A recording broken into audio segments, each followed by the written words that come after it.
Amen. Mama, go where? Go where? Go where? You have done well for your children. Yes. Go in peace. Mama, they confirm your good. Mama, she's a very yes. You see it. Mama, she's a very nice woman. Good woman. I'll take that now. Let's go.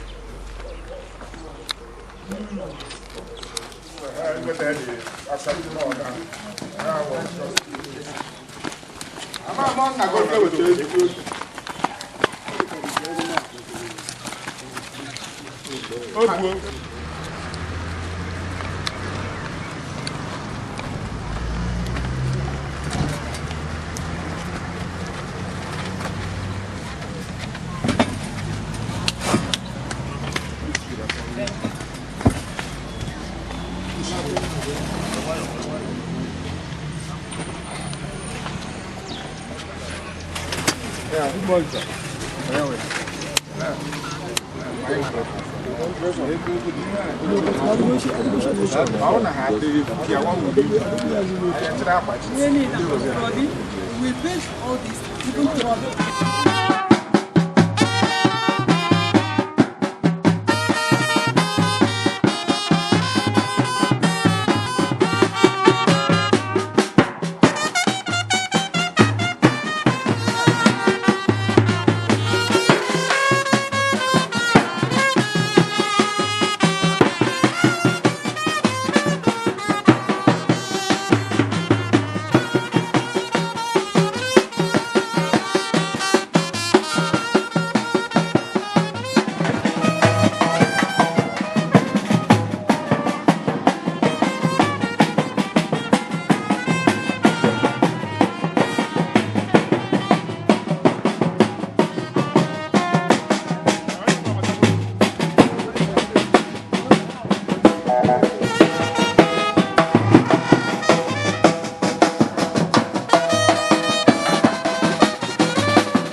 Aí vai para eu também.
I don't want to get my line. Came me back. Oh, I don't like what I can't do. Oh, I'm talking about telephone. Now, what's your tell whether I can't do it? So, what do you want to do? I said, you want to do it. You know, I'm not going to be too far. Oh, yeah. So, people are no.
Gị onye pụrụ ihe niile, gị onye kere eluigwe n'ụwa, gị onye tinyere n'ime mmadụ mgbe oge ya lụrụ, mgbe ọ ga-alata n'ụlọ ebighị ebi ya. Ekele gị n'ihi oru gị Grace, onye imeworo ka ihe ya wee nwere anyị nwa nkenke mgbe wee kpọrọkọ ya ka ọ lapụte gị. Ya rịọ gị onye nwe anyị n'ime ọnọdụ a niile ka amara gị na ebere gị dịkwasị ezinụlọ n'aha Jizọs. Kwee ka ndị mmụọ ozi gị nọnyere anyị n'ihe niile nke anyị ga-eme. Kwekwa ka ụzọ anyị niile dị larịị Jehova n'ebe niile nke a ga-aga, nakwa na nkwado niile onye nwe anyị tinye ozu ya n'ala. Anyị arịọ gị onye nwe anyị ikpuchie mmadụ niile n'ime ọbara Jizọs Kraịst. Ka akụkọ nwa nkenke oge anyị nwere nọ n'ebe a ga-eburu ahụ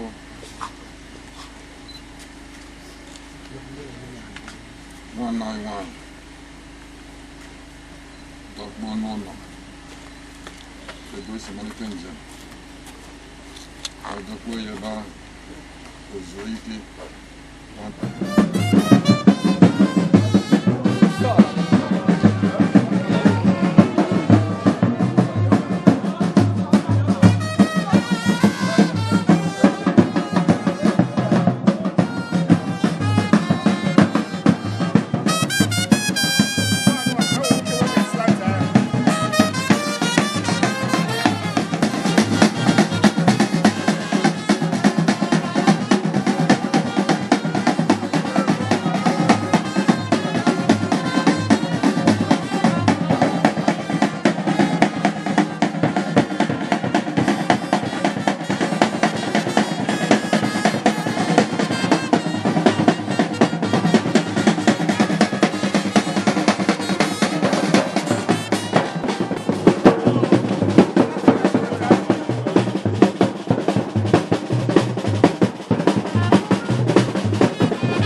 Maman Ubesie, maman Udo, maman Super Meka, maman Ubesie, maman Z. By the special grace of God, and with the mandate and authority of our family head, Sir Dr. K. Eugene Ubesie, Ikorotu Apunebi, Ozi Bondo of Enugu, and Amich Okonono. Omeloha, the medical director, Greek Specialist Hospital, Houston, and Nigeria. I welcome the remains of our great and beloved sister. Rest in peace. Praise the Lord. Hallelujah. Okay, everybody outside so that the other people can come in.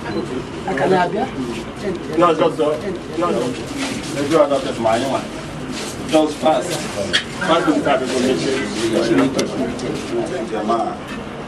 Sitting a benaya when a dinner bedia. I know the Pagonian wine. He do I with Jeff. Amen. Sitting at Jesus Christ, body and wine. Amen.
One year, where can Mother Conkia Batago?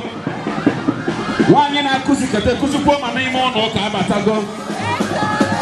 1 year, 1 year, Rusugoriano, wa. Oba company no Gaba. Also, go where you had the greatest training again. Okay, 1 year, Abata. Okay, 1 year, Abata. 1 year to put your G hen Abata. Obo na bia na church imagi mommy ANYADO mbo for the get to know wunye okochukwu maka na ọ na-arụ nke onye na-abịa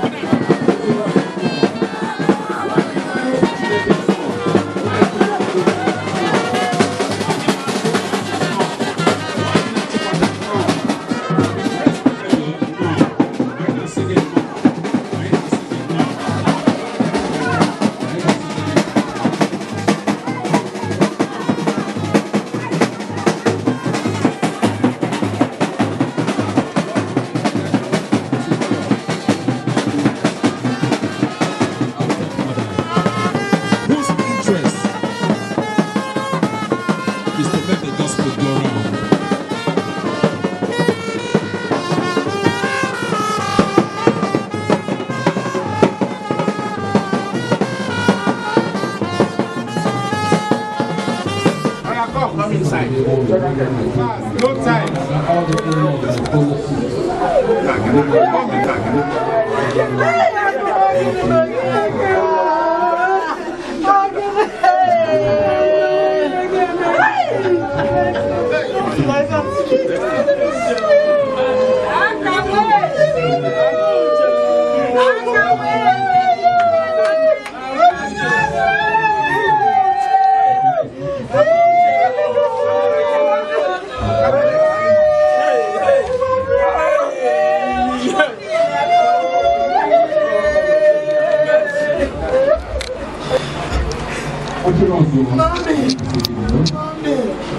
Be fast, be fast, be fast.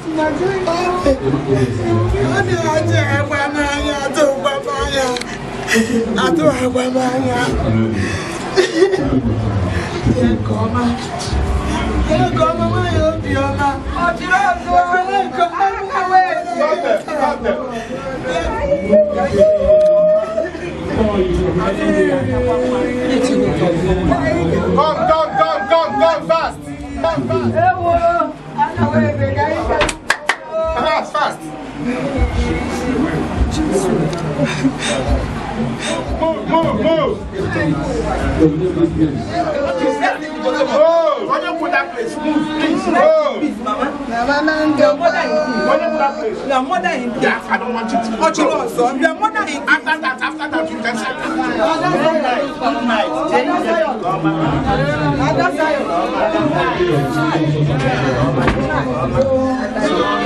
Stop them. Fast.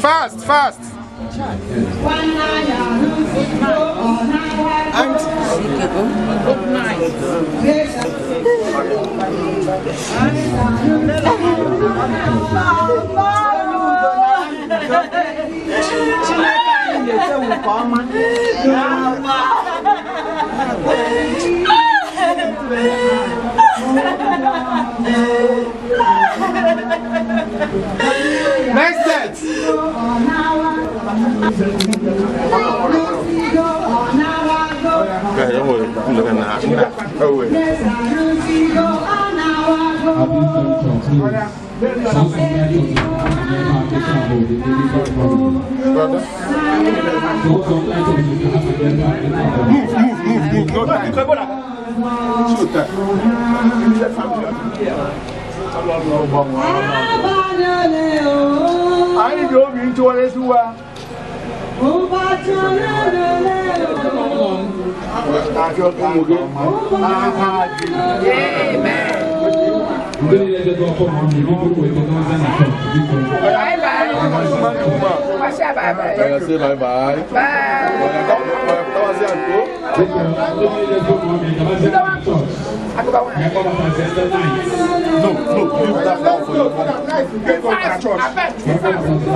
To be my mom.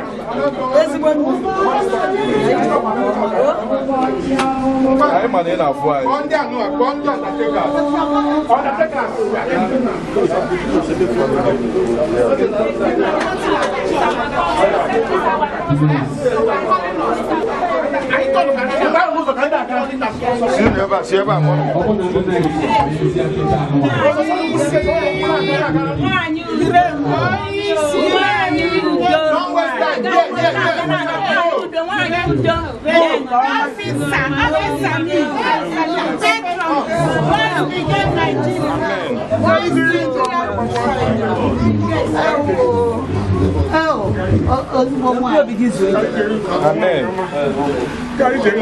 Amen. Amen.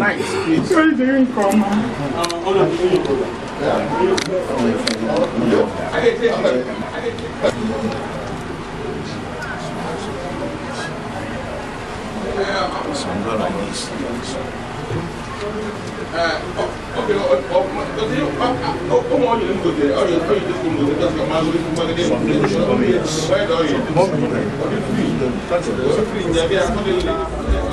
And he shall give another comforter, that he may abide with you forever. Your most precious power, make your presence known among us. Let your glory brood over your saints. But first, he desires an offering. What shall we give? Once a broken spirit, remorse and penitence, a broken and contrite heart, God will not despise. Gracious to me, holiness, no eyes will see God. And I plead with you, my brothers and sisters, to give your bodies to God. Let them be a living sacrifice, holy and a kind he can accept. Gracious Father, precious Jesus, Holy Spirit, we offer to you our bodies, our souls, and our spirits, so you can congregate, redeem, and restore us to be your loving children, to live in your kingdom, and to worship you now and forever. Amen. Our lesson will be taken from Gospel according to St. John, chapter 14, from 18, 26 to 27. I will not leave you comfortless. I will come to you, the Comforter, which is the Holy Ghost, whom the Father will send in my name. He shall teach you all things, and bring all things to your remembrance. Whatsoever I have said to you, peace I leave with you. My peace I give to you. Not as the world gives, give I to you. Let not your heart be troubled, neither let it be afraid. This is the word of the Lord. Praise the name of the Lord Jesus by the power of the Holy Spirit. We will praise him forevermore.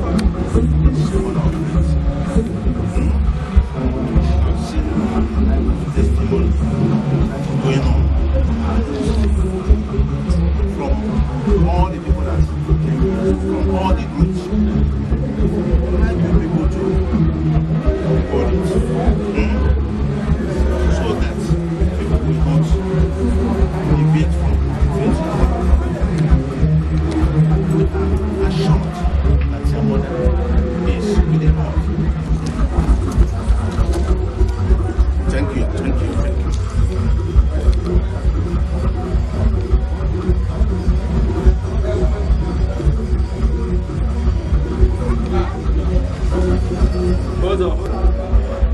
And God has protected you. Go well. Open door for that children. I remove my car for you. I put it because we don't carry some for the ministry. We carry some for your children wherever you are going. Amen. Because you are still with them. Amen. See what they did for you. See what they will money, the life, and your brothers. Visit them, talk to them, and bless them, make them rich. Remove evils away from them.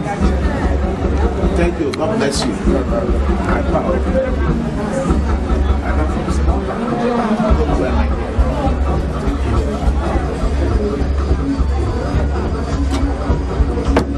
Big up. Open the silence, open the shaker, open the presence, open the header, open the healer. Yahweh God, open more, open more, open more.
Ferguson. Ferguson or never? Ferguson, how about that one? Jide phone. Oh, man, Bazi. Okay, you go. But don't worry. Why not stay now?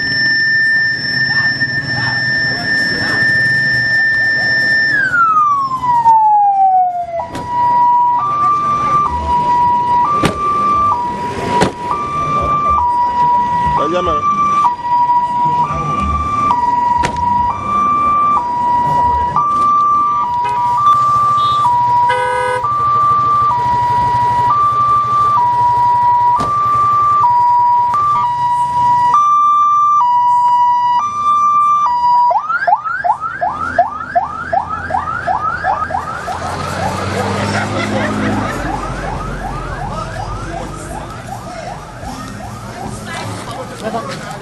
Brother.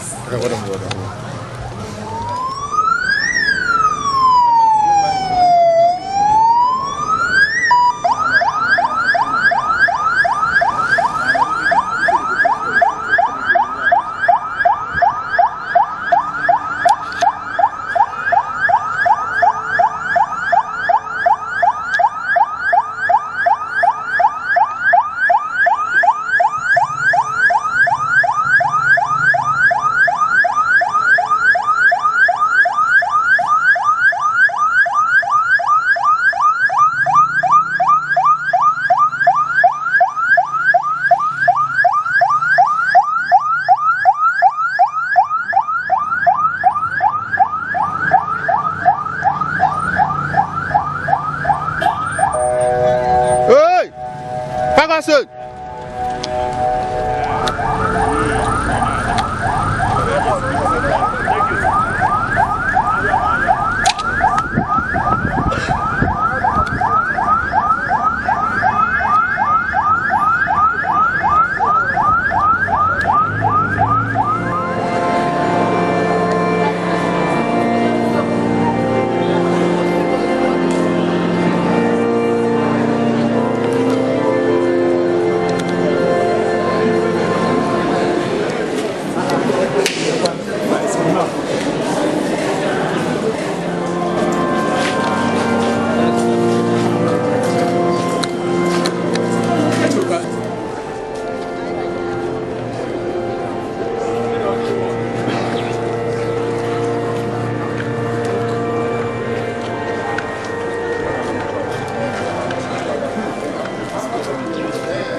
ka anyị si na ntụkwasị obi anyị nwere na Chineke onye na-enye ndụ kpere ya ka o welite ya na ndị nsọ n'ozuzu oke. Nna anyị nke eluigwe, gị onye nwere ike n'ebe ọnwụ dị, ma nyekwa anyị mmeri site na mbido ọnwụ ka ọbara gị Jizọs ka alaeze n'igwe ghara ifunara anyị, ma mee ka okwukwe anyị dịgide n'ebe ọbara gị nọ, onye bụ mbilite na ọnwụ nke ndị nwụrụ anwụ na ndụ, site na Jizọs Kraịst bụ onye nwe anyị na onye nzọpụta anyị. Edebe Chineke iru mgbe niile, ọ nọ n'aka nri m, n'ihi nke a agaghị m ada.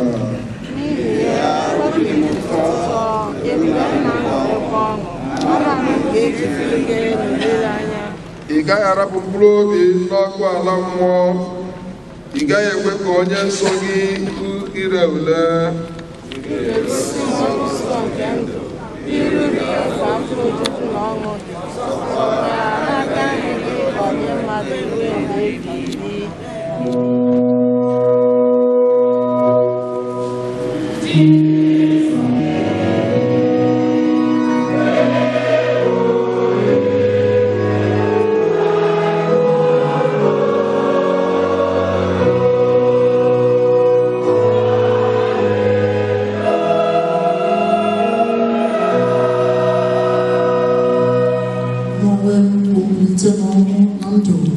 Onye ọbụla kwere na ọgwa masị na ọnwụ ahụ ọ ga-adị ndụ ọzọ. Onye ọbụla nke na-adị ndụ nke na-ekwere na ọ gaghị anwụ ma ọlị ruo mgbe ebighị ebi.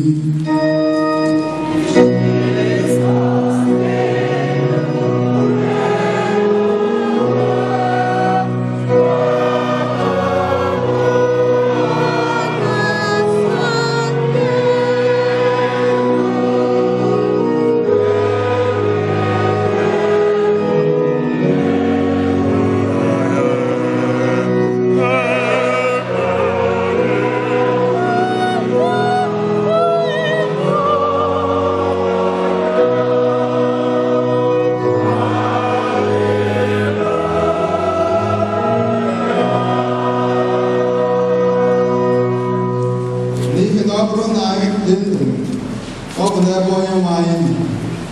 Ọ bụrụkwa na anyị nwụrụ anwụ, ọ bụ n'ebe onye nwe anyị nọ ka anyị nọ. Ya mere, ma anyị dị ndụ ma anyị nwụrụ anwụ, anyị bụ nke onye nwe anyị. Ihe Kraịst ji nwụọ dịkwa ndụ ọzọ bụ nke a, ka ọ wee bụrụ onye nwe ma ndị dị ndụ ma ndị nwụrụ anwụ.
Jehova narakwụkwa ka aha Jehova bụrụ ihe a gọziri agọzi.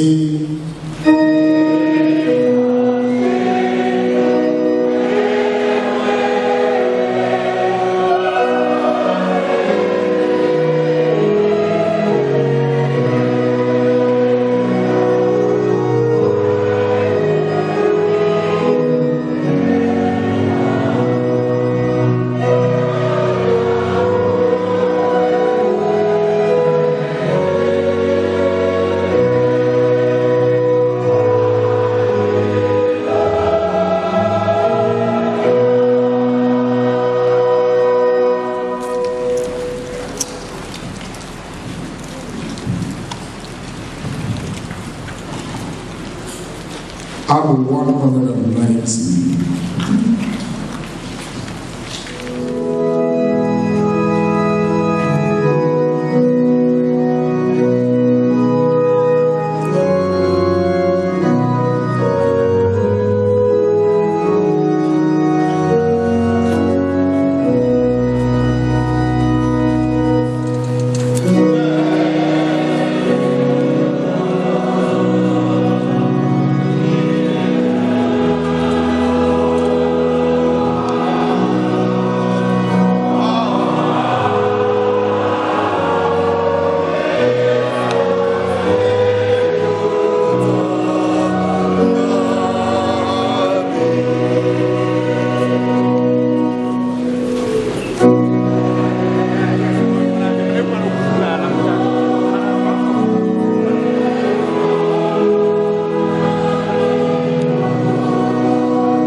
Jizọs sikwa n'ọnwụ bilie otu a ndị e mere ka ha daa n'ụlọ ọnwụ site n'aka Jizọs.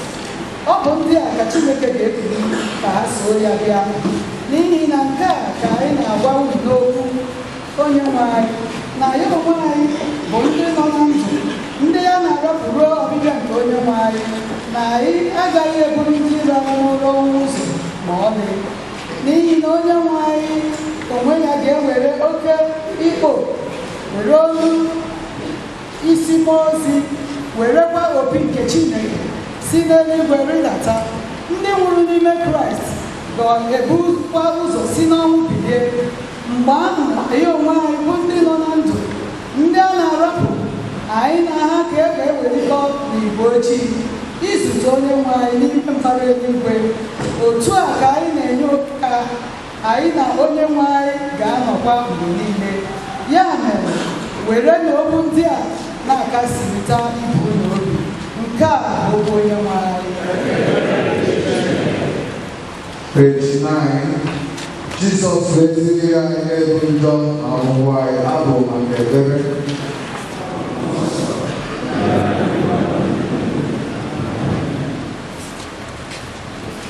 Page 11. P for Samuel, SS and S798. Na-agafe dịka kpakpando ụtụtụ.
Ibi amara gị bara anyị ụba na anyị nọ n'etiti gị n'elulukwa n'ụbọchị taa dịka usoro ije ụwa si dị ịkwanyere olulu nwanyị bụ mama anyị onye gị onwe gị bụ Ubesie of one thing, why awesome air. I've never connected them together.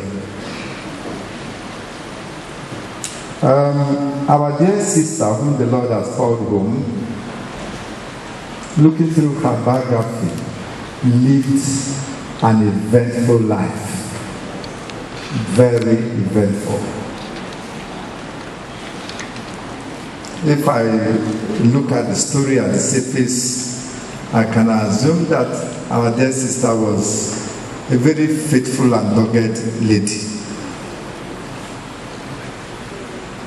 Wait till her night, and that was quite impressive.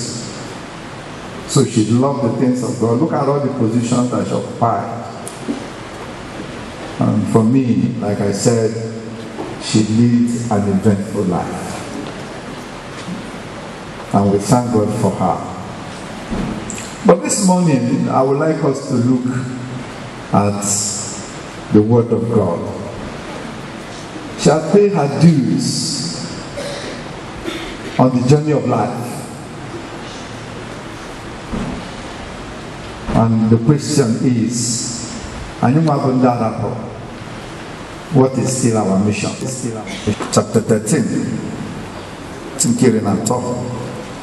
Amukunkiri atona bo 32 to the end of that chapter, very few verses.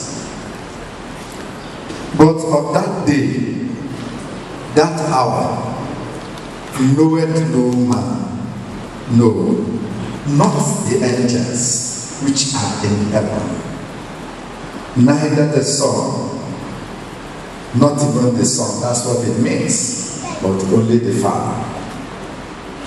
Take ye heed, watch and pray, for you know not when the time is. For the Son of Man is as man taking a far journey, who left his house and gave authority to his servants, and to every man his work, and commanded the porter to watch. Watch ye therefore, for ye know not when the master of the house cometh, at even, or at midnight, or at the cockcrow, or in the morning, lest coming suddenly he find you sleeping. And what I say unto you, I say unto all, watch. And people say,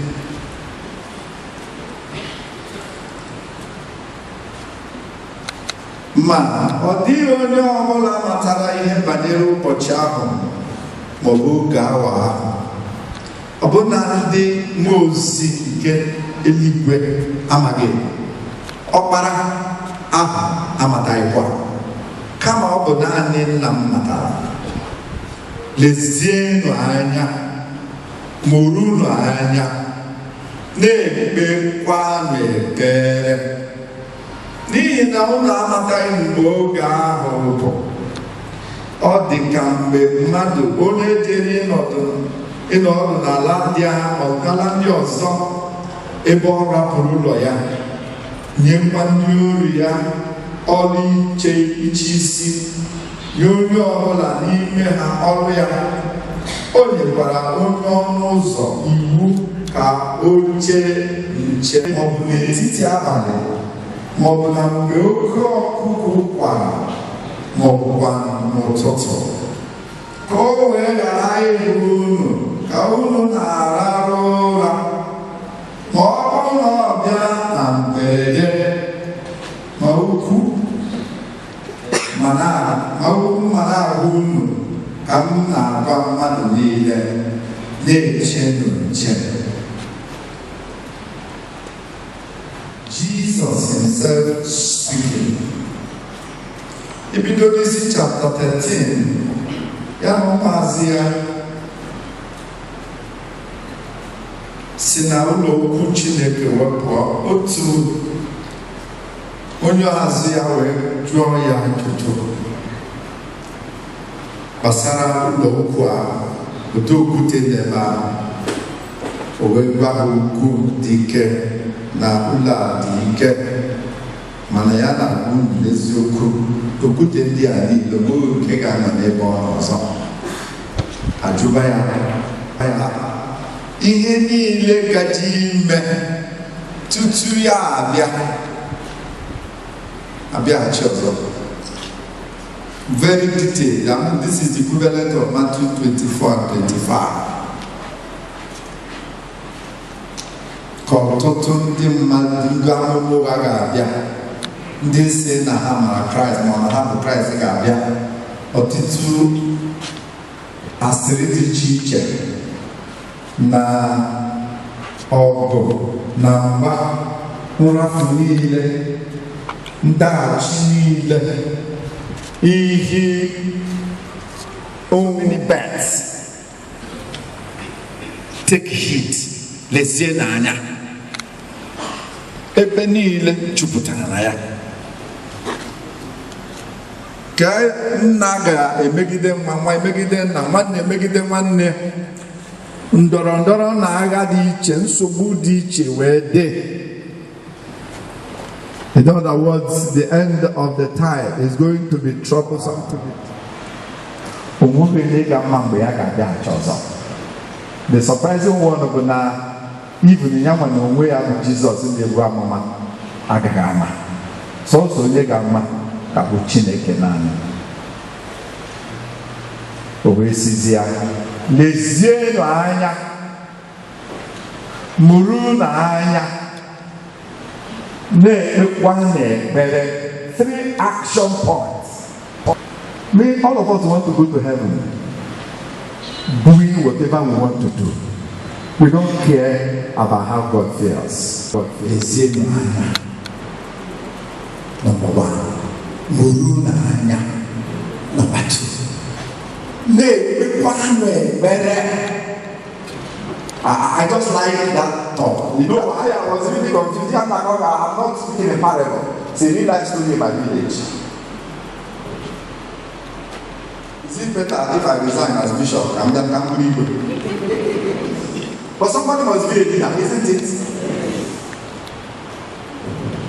So I said to them, well, my advice to all of you, I'm going.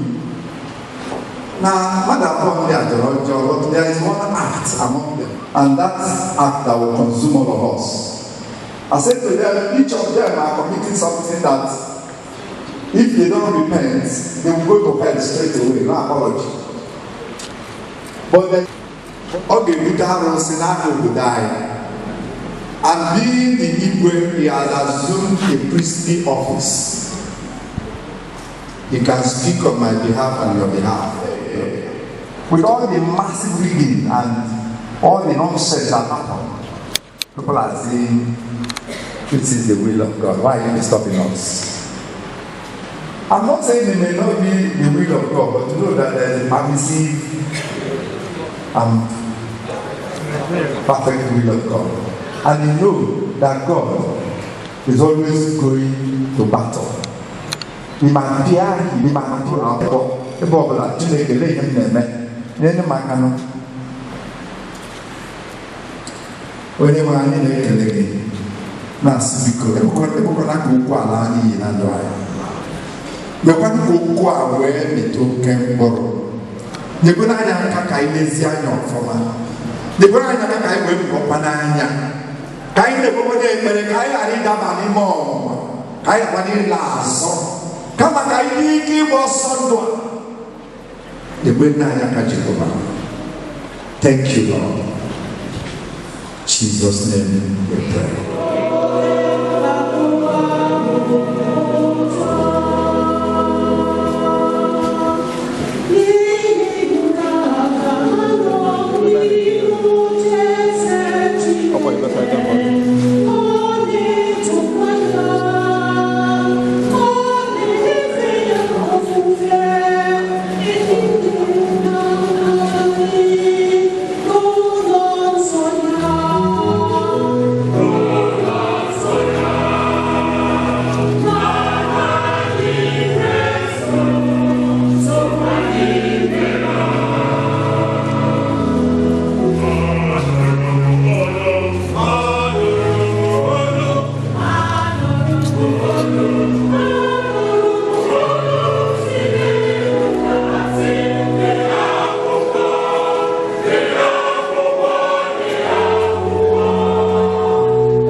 ezinụlọ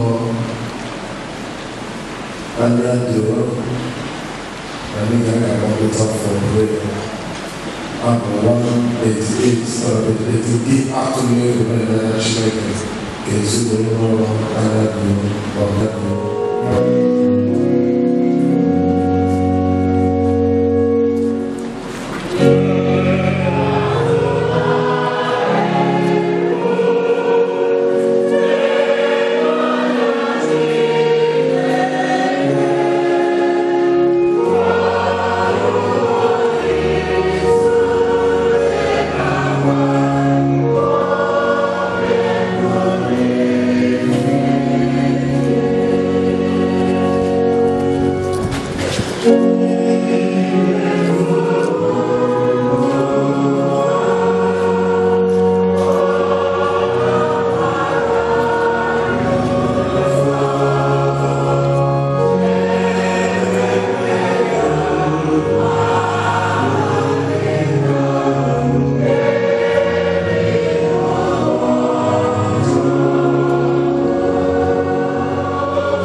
Site na Jesus Christ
Standing on the existing protocol,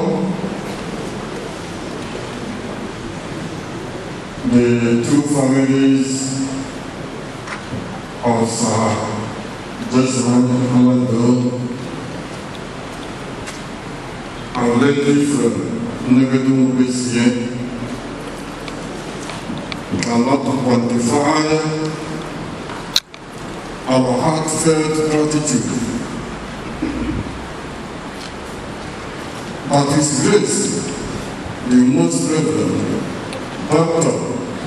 Amos Amanichilelo, Pioneer Bishop of Enugu Province and Bishop of Ojeriba,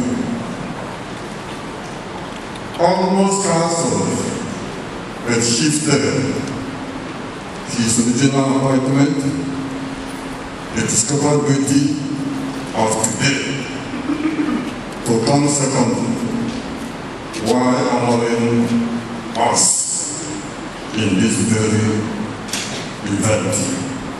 Your Grace, thank you so much, sir. Thank you, sir. My Lord Bishop, the Bishop of Enugu North Diocese, the Bishop of Prayer,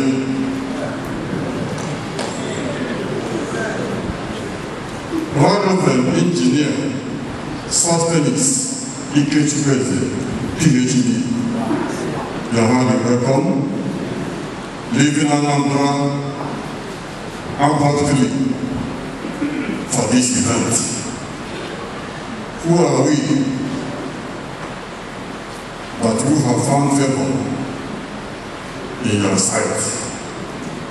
Thank you very much, and God bless. Nozoma is not here, but our spirit is here. Nama is life and whole. Mrs. Faith Eze, the wife of Bishop of Enugu North Diocese. You're welcome. I don't know the statistician or mathematician, but I can accurately, under this time, give a figure of the retinue of clergymen. I thought that this theater is demonstrations, but your presence has reduced it for an expansion.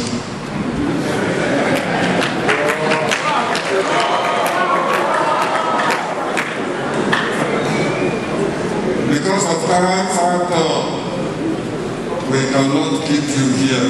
We know the time is money. But it will be a mark of dishonor if we fail to recognize, partially in blocks, Venerable Dr. Jonathan Ambo, the church here, my sister, and the lady night worshipped, celebrated the Mother Sunday of this year, danced like an angel,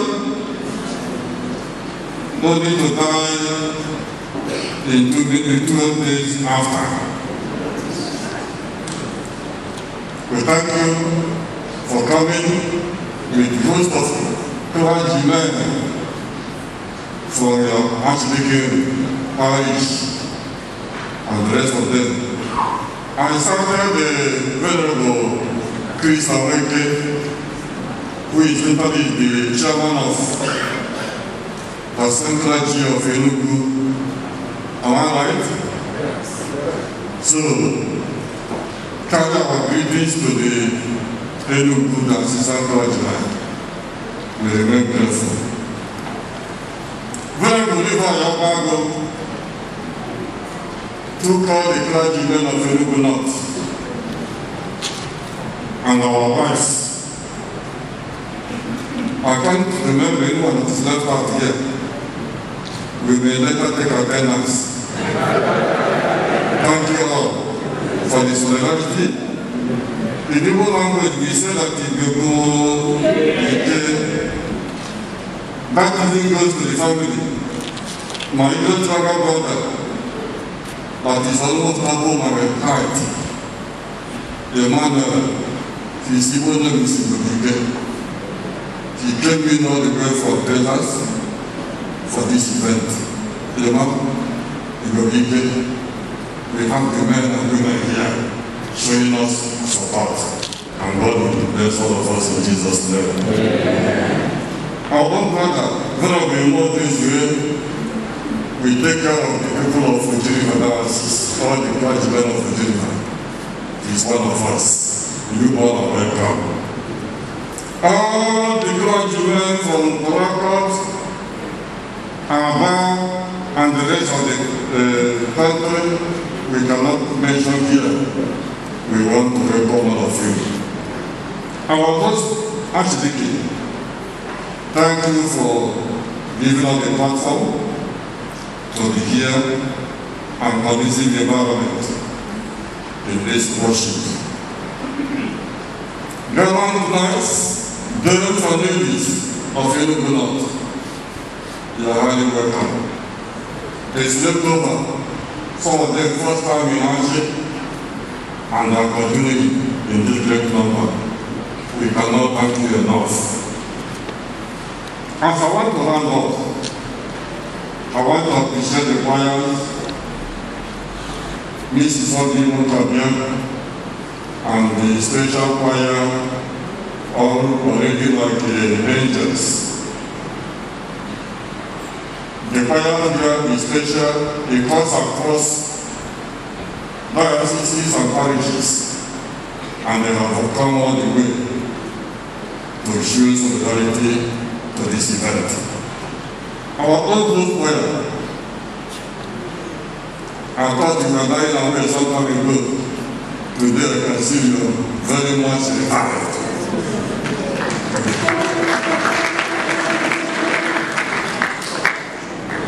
I still remember my seat when we were in secondary school.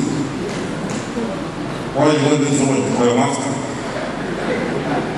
We went for competitions. We would drive from here to high school. We used to come back by 11 p.m., 12 p.m. without light. The God has been so precious to us. So why keep the ball, the light on in Jesus' name? For the political life, I started our own brother. As not for of the Enugu State Court of Assembly. We want you to take care of the positions. Former and present in Jesus' name. Your Grace, Mama Bishop, we cannot thank by mentioning everybody here. We want to thank the Mama crowd that is here. All branches, every organizes, men and women, dignity. Ndị nchezo, mgbe eji ya nga ihe n'azara, ndị nwere kwesịrị amenshanu a passing that is now your power. May you not about all of you here continue to keep all of us.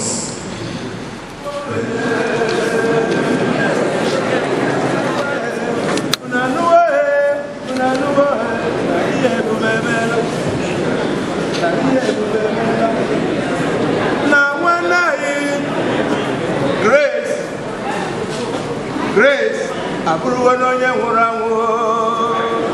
Onodo bara zero initiala na tujo. Awu bara na house zero initiala na tujo. Iman no mu je White House we through Grace. We through Oka Kalawa na tujo. Oh yeah.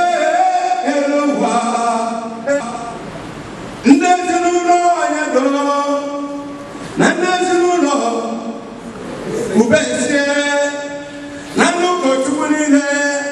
you are great. Hey, I am a boy. Iyo wala imuna, iyo ya bola mele, no weche ya.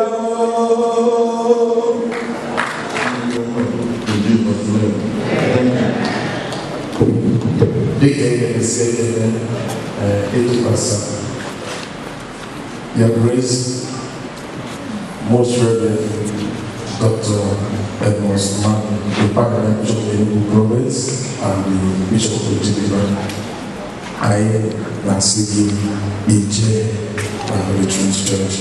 Sister as PhD, the Bishop of Enugu North, and Mama Enugu North, his faith. As I am so Lord now, Jesus Christ. Because why the Bible says 91. About 91, what was a show like? Can I give you go ahead?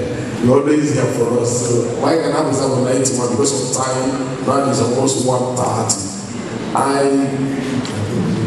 I gave process when the move on a beer, then I was also Matthias because of time. I'm 91. So 91.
Banan de Baby, Jesus Christ, Anara, broken, one night in grace. Yeah, they can come to me and Amaria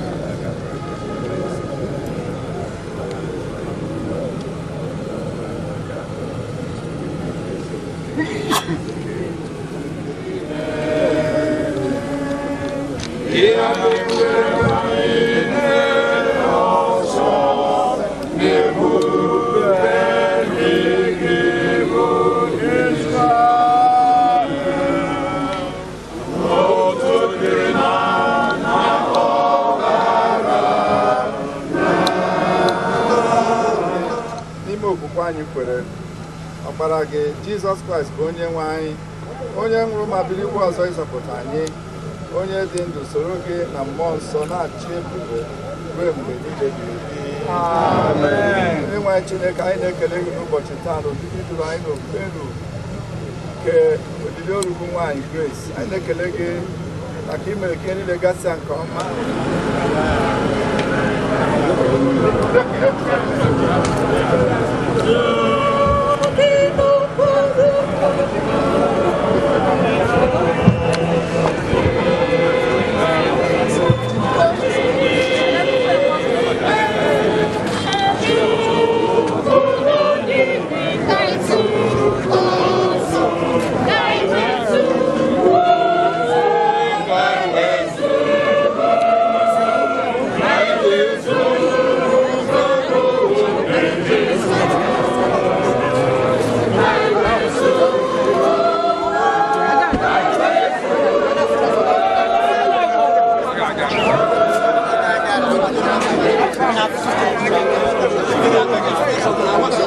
We're going to go on one side now. We go.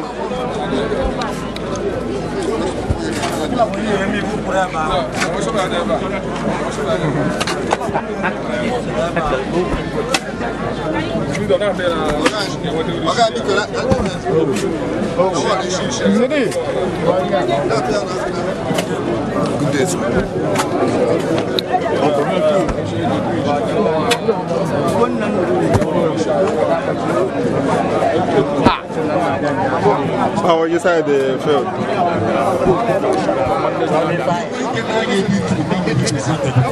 Last month, can't you like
ANYADO Omelanita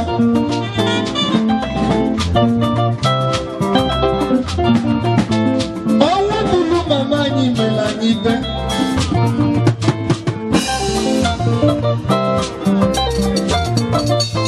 Osibande Sulola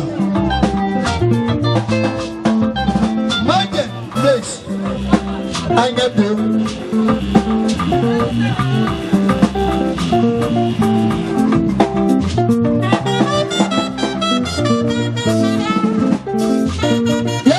Melanita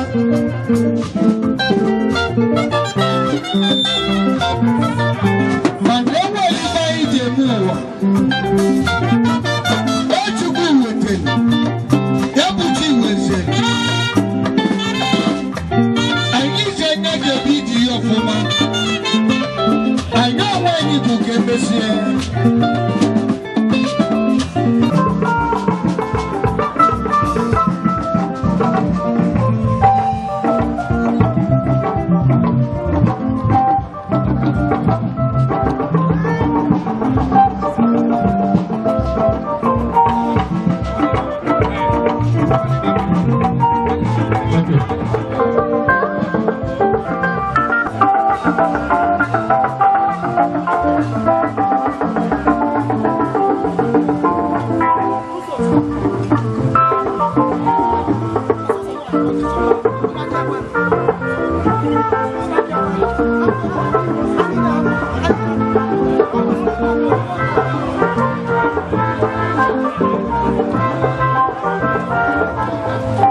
Society.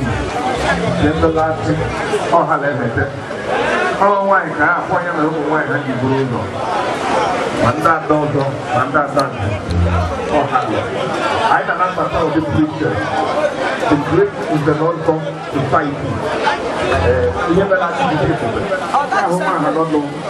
I got my teacher. I put you. Not to say I have people don't do it. Why you?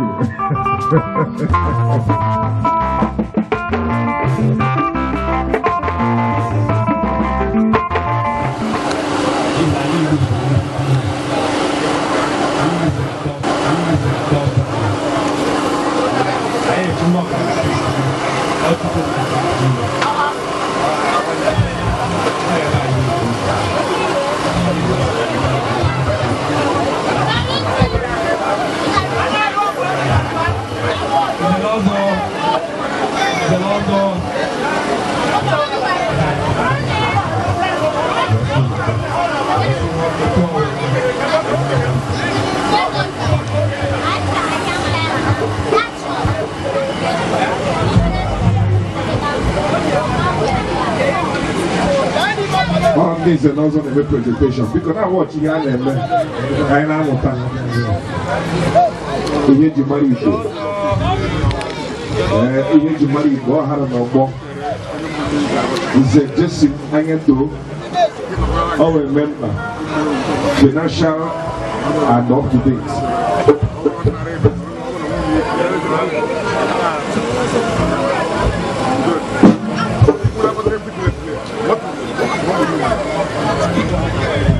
Pick up on the channel,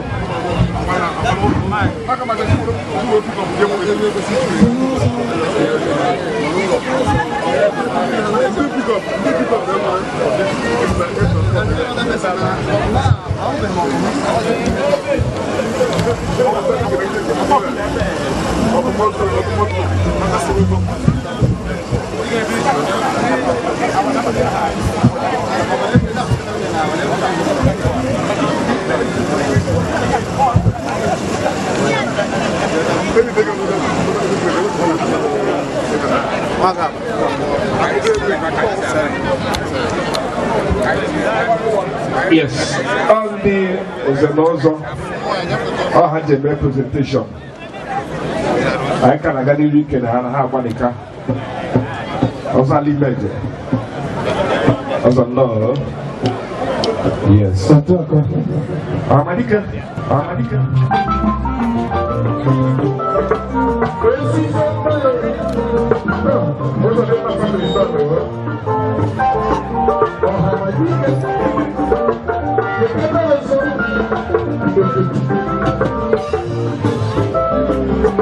Mama Nika.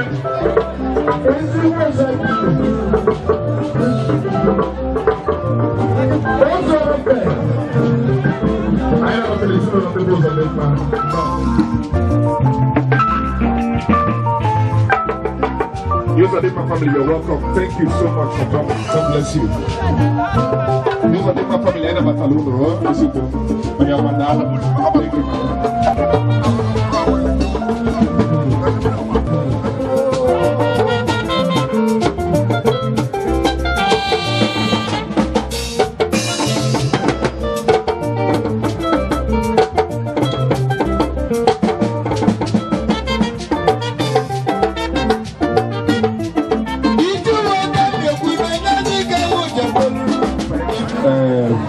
Women all happy now, all hand table. Because had a representation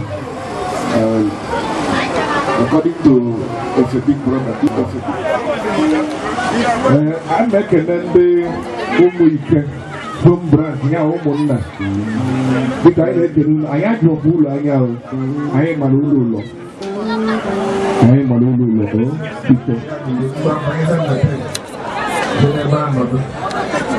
Look at big men, big men who can get on hand.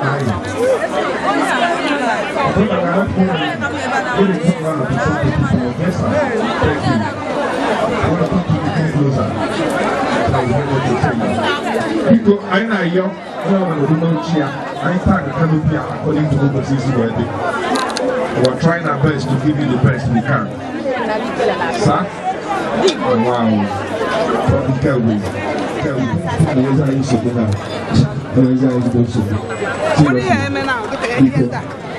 Thank you.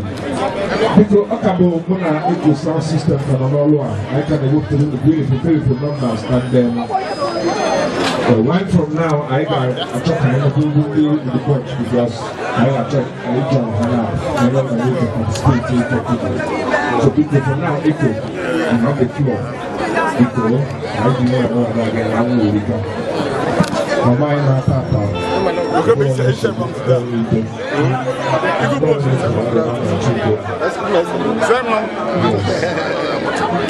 it's smiling.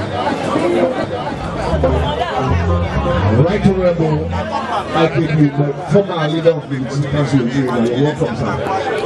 Thank you. Yes.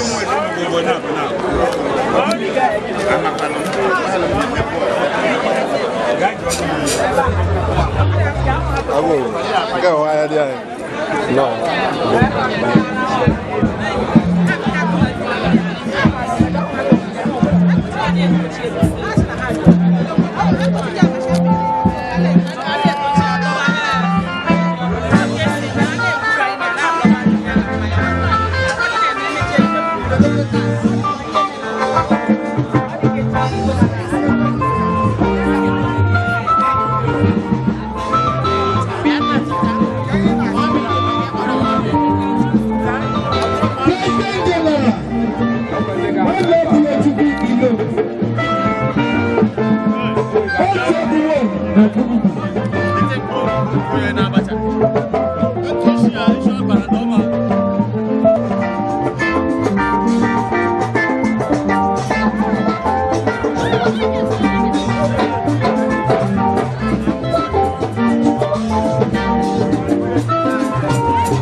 Yeah.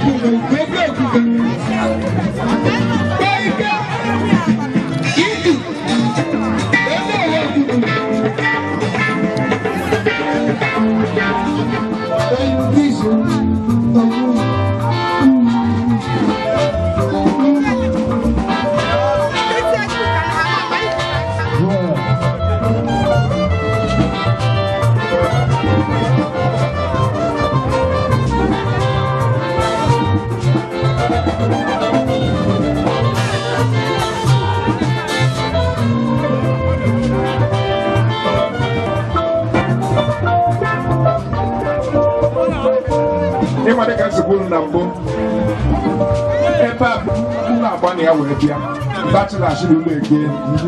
Because thank you, no?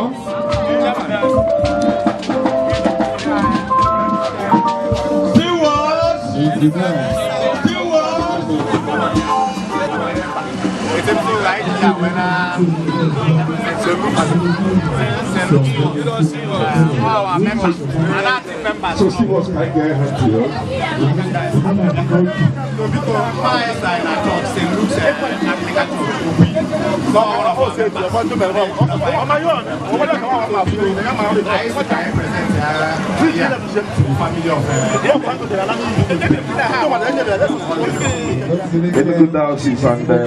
St. Luke's, in parentheses.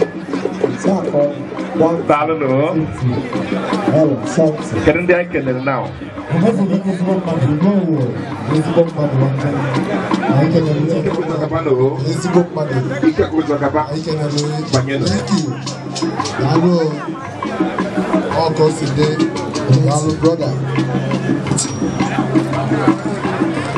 I never tell Mrs. Samadi.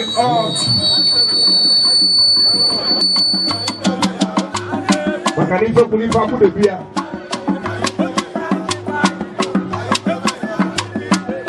Advanced energy.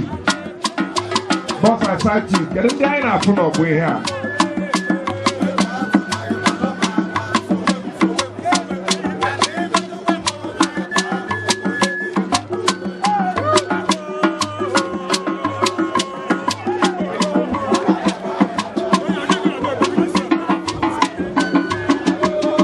I never taken on the boy Zulika.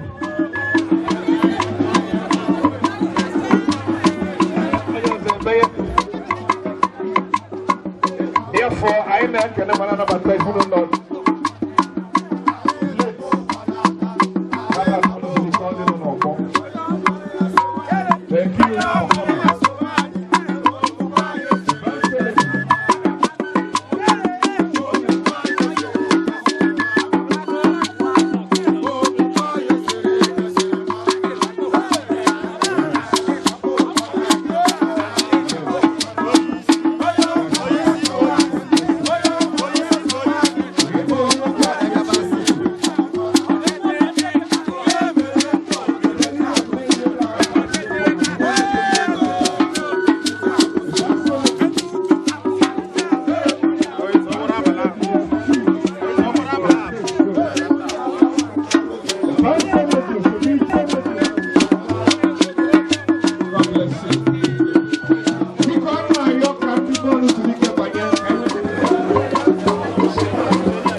Thank you. Thank you.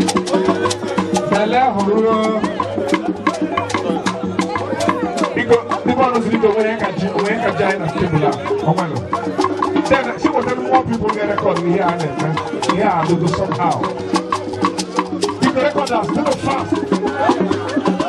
Straight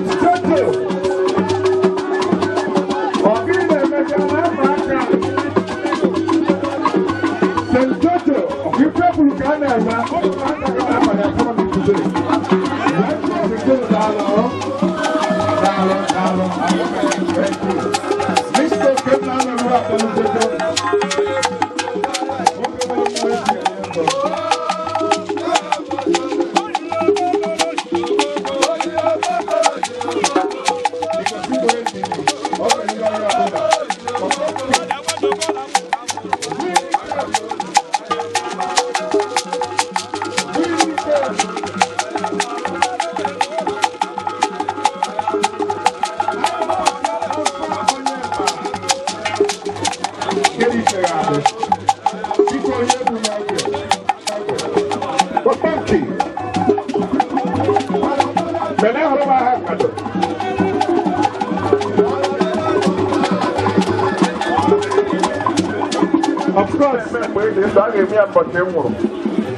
yes.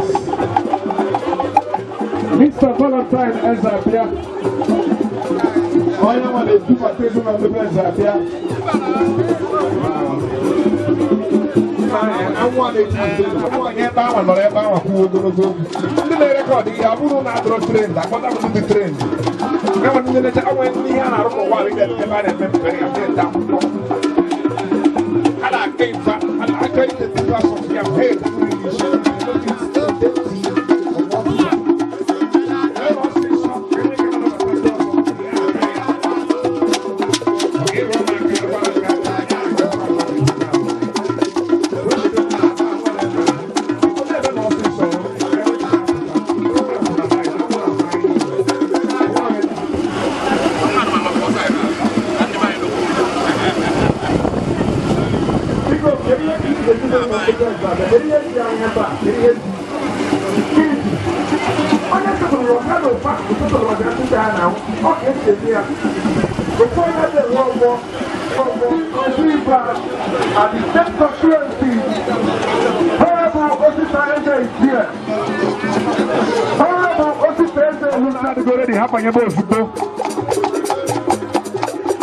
The situation I am more welcome with.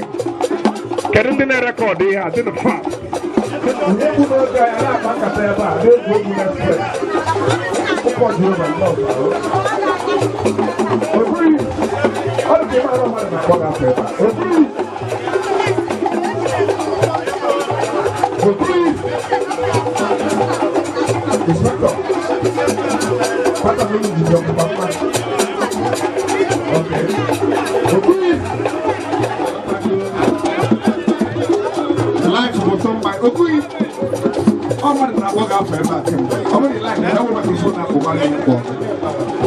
Thank you for your patience. Thank you for understanding. Because I'm not very young, and I know what goes to where they don't want to do. We're okay over there. It's only in the beginning of the day. No problem. Don't worry. When you get there, look at that. You can over the one. Actually, prove it in your heart. Let my second. Yes.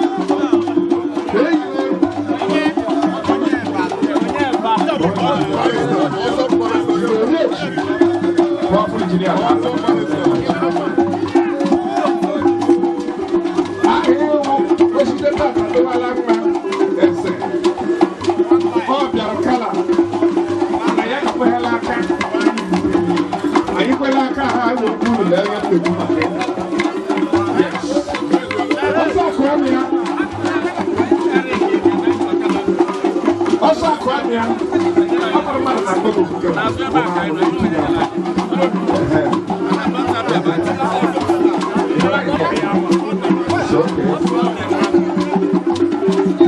My chairman is here already. The chairman and the people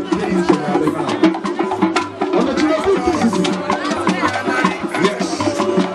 I'm not going to say that my chairman is here. What will happen to the chief selector of the like Nigeria?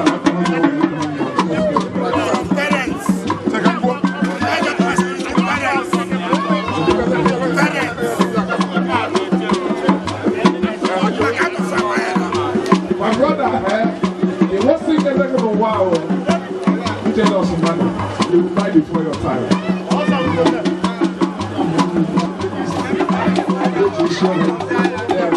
People come also sorrow. I put on 2 million. Auto that you 2 million now. It's their turn.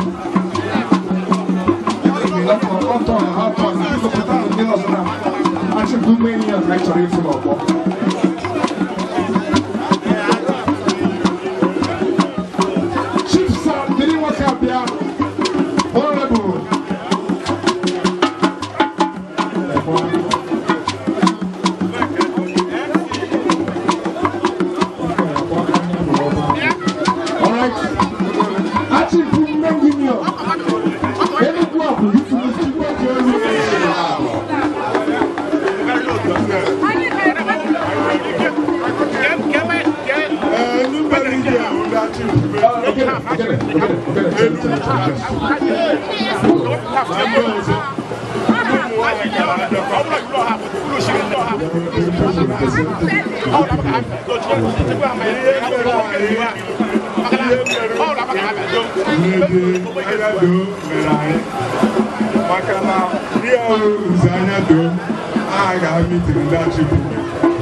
Very much disturbed. Well, I got watching the guy. Testimonies carry. The those who were born below were touching me. I am very happy. I am very happy to be alive. So, Ndachi,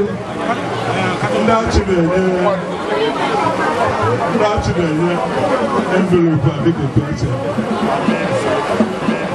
Abubelu.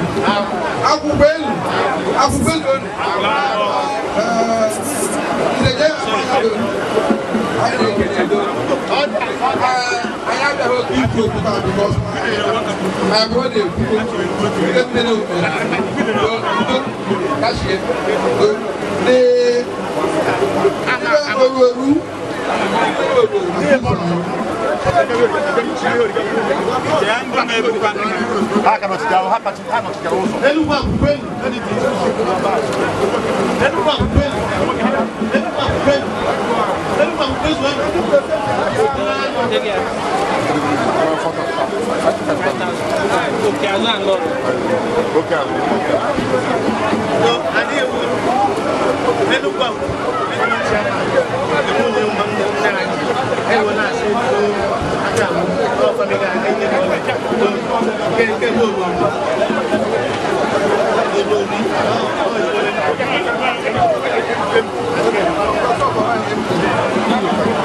Okay, ina ina funa libe okabia.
Yes, what do we share on Kimani Honaro?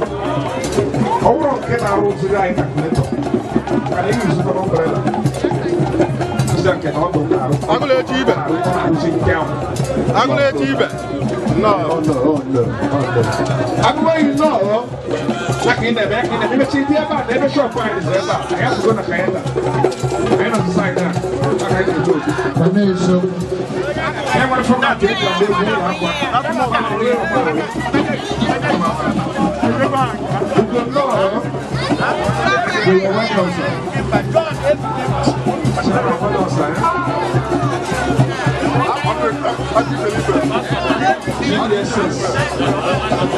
UPSS, okay. All right. They need you at the table now to welcome them. Yes, they need you at the table. Please go there and sit.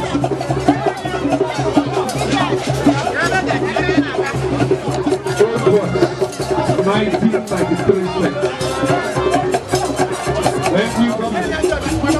you.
ANYADO. Not Chineke.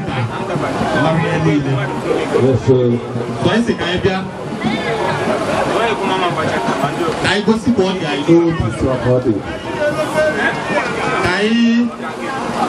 Come on, go ahead and give it alone. And a body, I know. Thank you. Okay, God bless you.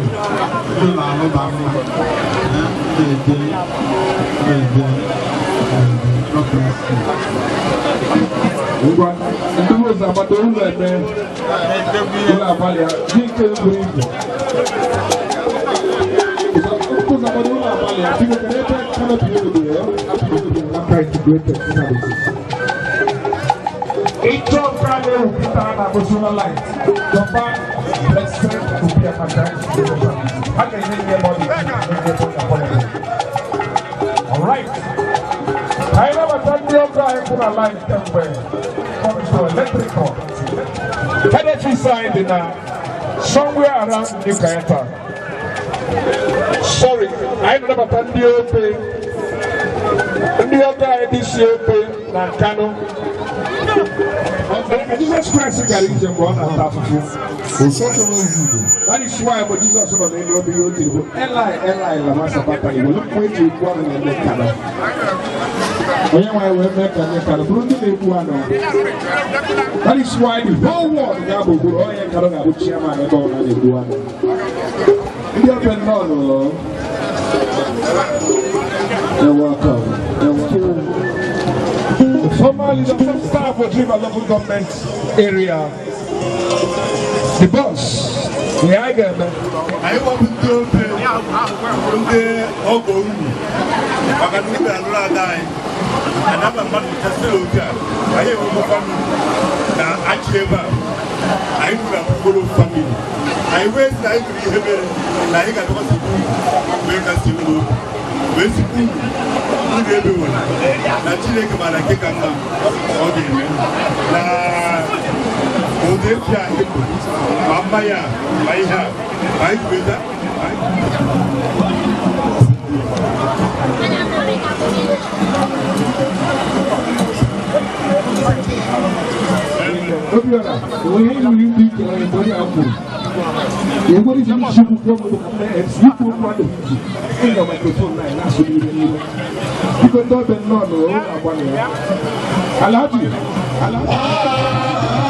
Uncle Ben, Uncle Ben, Uncle B,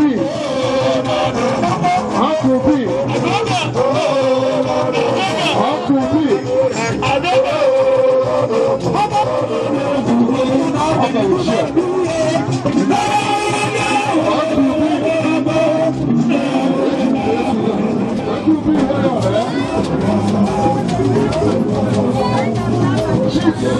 Ambassador Rocky Walker there is in the building.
Thank you.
Kololo haka biko, kololo haka. Biko.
Like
biko megoro ka na eze mara afa gị na onye bụ.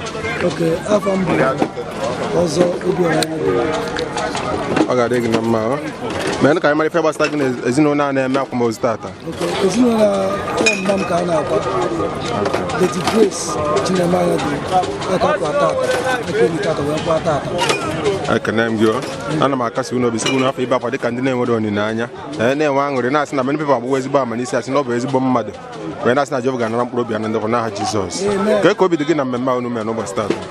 Mmemme a dị obi mma because ọ dịla anya anyị na-aplanụ mgbe isi mmemme. Ọ dịka ga-eme dịka ama mme. Mana emechara bụrụ ihe gara nke ọma. Mana ahụkwa na ndị mmadụ dịkwa anyị. Amen. Ọnwụrụ afọ a na-etugo etu. Ọ ga-adị gị na mma. Ka anyị na-agwa ndị bịara, ndị ikwu na ibe na ndị frens gị chọrọ wee bịa. Ha jisi ike and ụgbọ ahụ ume na-ekworo ha aka na ndụ n'ihe gbasara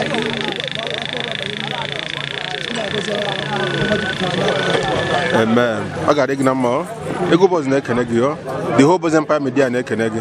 Were asị dịka ji na ọ ga-adị gị na mma ọ. Ekene m gị ọ. Biko mee ka ọha na eze mara afa gị na onye bụ.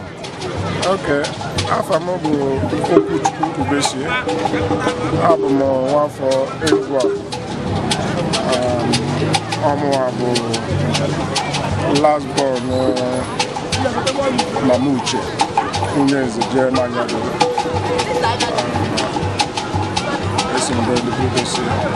Ekene m gị na mbara m akasi unu obi sị ka unu hapụ ebe akwa dịka ndị na-enwere olileanya n'ịma na igwe niile na-aga n'ụzọ ọnwụ bụ ụgwọ onye ọbụla ji ma anyị na-enwe ezigbo aṅụrị n'ihi na many people agbagwo ezigbo ọgbụgba ama n'isi mmasị n'obiri ndị ya ọfụma anyị wee na-ekpekpe na-asa Jehova ga-anara mkpụrụ obi ala ndokwa n'aha Jizọs. Biko gwara anyị ka mmemme anụwa si wee gaa ọ gakwara ọfụma?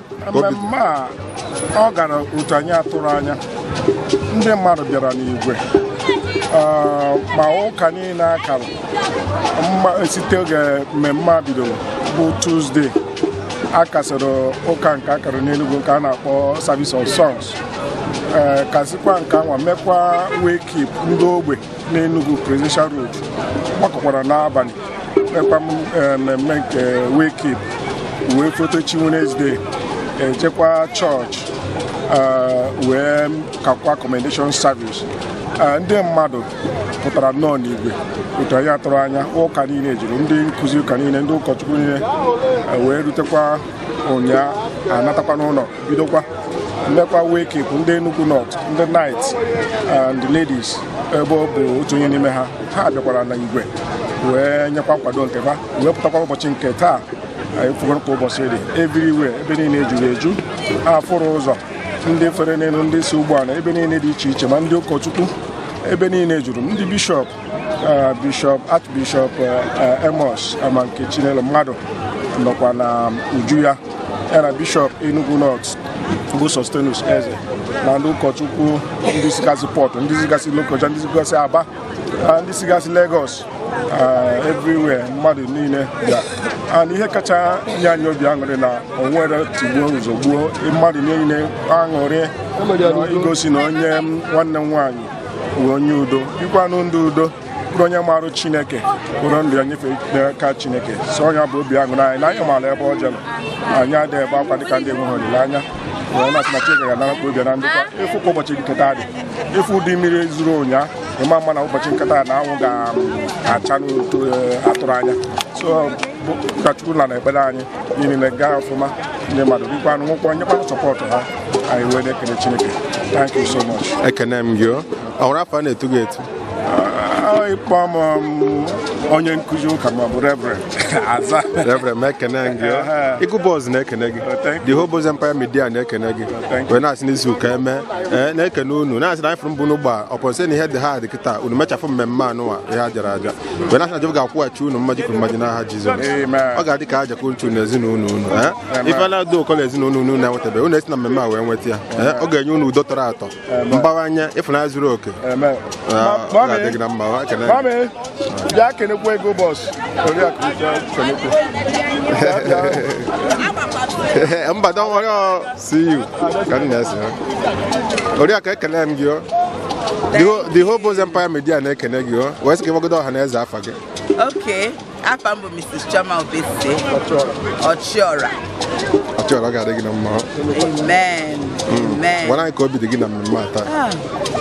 Ọ ihe mwute n'eziokwu eziokwu. Mana obi aṅụrị m bụ na mkpụrụ obi Mọmị Anyado analugo n'ime alaeze Chineke. Maka na ụwa bụ afịa ọbịa gọzigo nke a ọ nago. And enwe m olileanya na mgbe ikpeazụ on that glorious morning all of us will meet to party. Amen. Ekene ngo. Anyị na-asị na ọ bụla bụ mma anyị bụ nkwụ enu. Wee na-asị ide ka iji na ọ ga-adị gị na mma o. Ekene ngo. Mọmị ekene m gị o. Biko onye ka m kele? Onye kene Mrs. Uchechukwu Ụzọamado. Ada Lady Grace Chineme Anyado onye anyị na-agwa n'ụbọchị taa. Ọ mụwa dị ya nwaanyị. Mọmị biko ana m akasi unu obi o. Wee na-asị unu nwee ndidi. Kunu afọ ịbakwa dịka ndị na-enwere olileanya. Ịma na igwe na onye na-aga n'ụzọ. Ọ ga-adị gị na mma. Biko gwana anyị ka isi wee hụta mmemme a ka obi dị gị na mmemme anụ. Nwanne m obi jupụtara m n'ọṅụ. Maka na Chineke na mbụ Chineke mee ka anyị dị ndụ. Maka na ọ bụ mmadụ ncha ga-ekwu ihe ha ga-eme ha dị ndụ mee ya.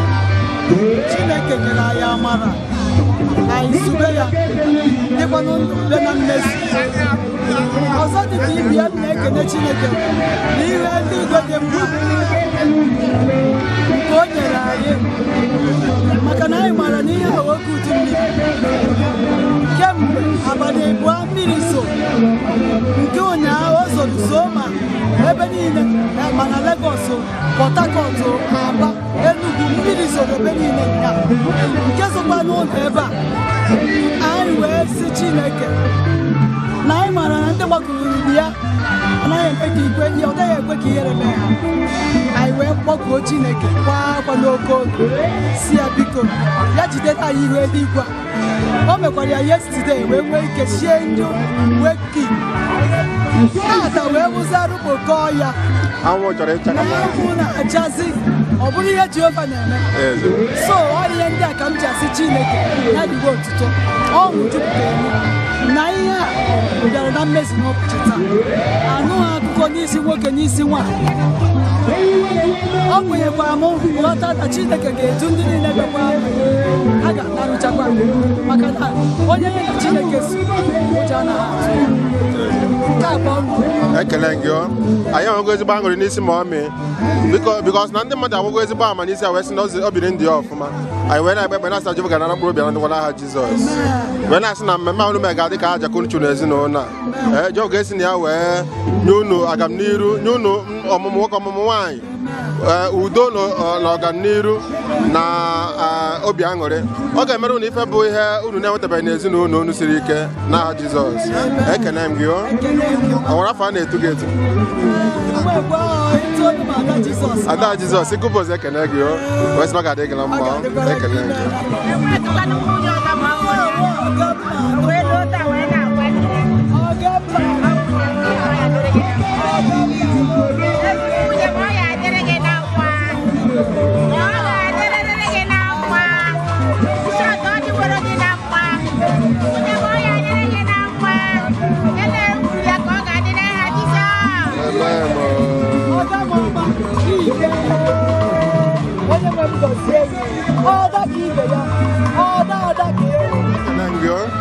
Emenụ ka anyị mara afa gị na onye bụ. Ọ ga-adị gị na mma o. Anyị fụrụ ọnụ maka ọdachi dakwasị wee na-asụ njide obi unu aka ka unu nwee ndidi n'ihi na ọnwụ bụ ụgwọ onye ọbụla ji. Gwana anyị ka mmemme a si wee gaa ka obi dị gị. Onye nke ọbụla nyere Chineke mere onwe ya n'ụbọchị tata. Chineke zara ekpere anyị. Chineke gosiri anyị n'ihe o ji wee bụrụ chi. Ụbọchị tata ọgbọ gbazuru ka ndị isi ebe dị iche wee bịa. Chineke ji aka wee kweta ihe nke eji wee leta ndị ọbịa. Ọ kpọrọgo mama